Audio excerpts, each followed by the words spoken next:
صلی علی محمد وعلی آل محمد کما صلیت علی ابراہیم وعلی آل ابراہیم انک حمید مجید اللہم بارک علی محمد وعلی آل محمد کما بارکت علی ابراہیم وعلی آل ابراہیم انک حمید مجید۔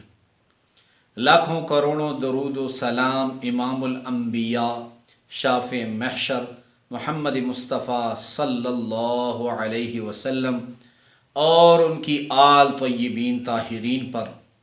تو میرے بھائیوں، میرے دوستو، اللہ رب العزت نے جیسے بدنی بیماریوں کے لیے بدنی علاج رکھا ہے، اسی طرح ان بیماریوں کے لیے روحانی علاج بھی رکھا ہے۔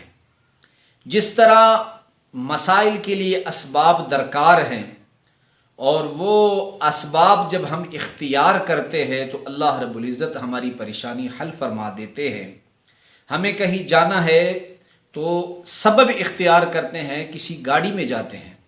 اسی طرح اگر ہم گاڑی میں جا رہے ہیں سفر کے دوران اور آپ چاہتے ہیں کہ میرا یہ سفر جو ہے وہ خیر و عافیت سے اختتام کو پہنچے اور میں اپنے گھر واپس بھی خیر و عافیت سے پہنچوں، تو رسول اللہ صلی اللہ علیہ وسلم نے فرمایا جو شخص اس ایک آیت کی تلاوت کرے گا سفر کے دوران، میں اس کی سفر کی خیر و عافیت کی گارنٹی دیتا ہوں کہ وہ شخص کا سفر جو ہے وہ خیریت اپنے اختتام تک پہنچے گا، سوائے موت کے۔ اگر اسے آج کے دن موت لکھی ہوئی ہو تو اللہ رب العزت ظاہر سی بات ہے اس کو موت دیں گے، موت کے سوا کوئی تکلیف اس کو نہیں پہنچے گی۔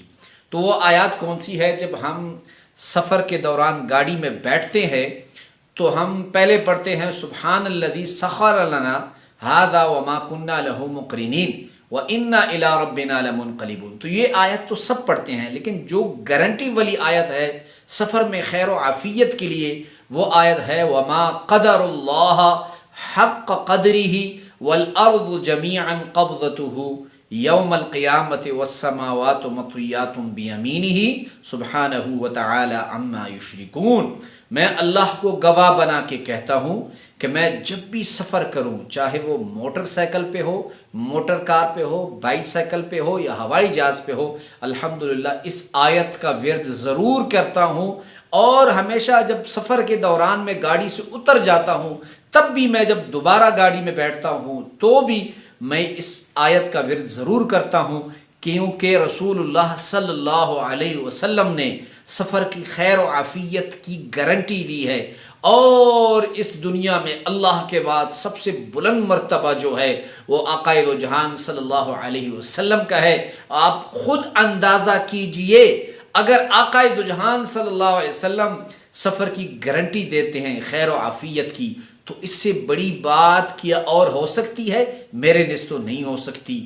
تو اب اگر آپ سفر کر رہے ہوں، سفر سے پہلے یہ آیت یاد کر لیں یا کہیں ڈائری میں لکھ لیں، یا کہیں آپ کی اپنی ذاتی گاڑی ہے تو گاڑی میں لگا لیں۔ اللہ رب العزت آپ کو دوران سفر حادثات سے انشاءاللہ محفوظ فرمائیں گے۔